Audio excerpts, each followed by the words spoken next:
A noose around my neck.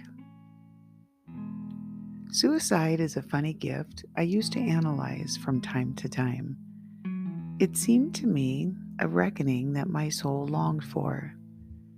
I'm not sure why that is, but I know I had an agonizing pain and I wanted it to stop at all costs. Seemed to me that death would end it all. When I was around 16 and finally able to drive, I found myself mesmerized with the thought of getting the car up to a good speed and running at full speed into a concrete wall. I'd visualize the details, the sounds the crash would make. I could even smell the twisted metal as it encased me like a tomb.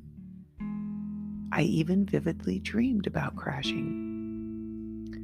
I heard it's called suicidal ideation. Here's how Wikipedia explains it. Suicidal ideation, or suicidal thoughts, is thinking about, considering, or planning suicide. Suicide is not a diagnosis for the DSM-5, but it is rather a symptom of many mental disorders. Seriously? For me, it didn't feel like a mental health symptom. This was a condition of my heart. My body had kept a heartbeat for me, but by the time I came out of such abuse, its beat skipped most frequently now to find freedom. I didn't see freedom anywhere around me. Furthermore, wasn't it my right now to take my life if I wanted to? Oh, some religions say I'll never recover from such a sin.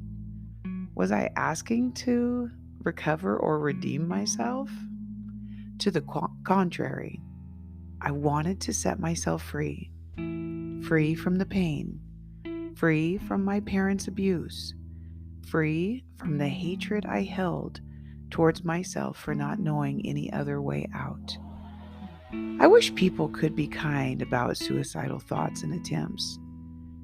It would have been for me not a crying out in a desperate attempt to be noticed. Who the hell was even going to look? It was a very personal cry to myself to have the suffering of being alive end. My teenage years just brought another burden, a burden to keep myself alive. I didn't come into those years with gratitude and joy.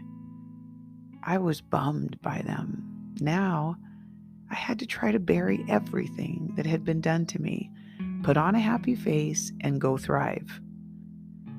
It was my turn to become an adult. Say what? How was I supposed to do that? I'd only been taught to let others take from me. How was I supposed to give now to myself? So, you know what I did? I picked another abusive relationship to jump right into. That way, I'd just die slowly each day. No growth, no burden to change what I knew. The gift? I was still alive.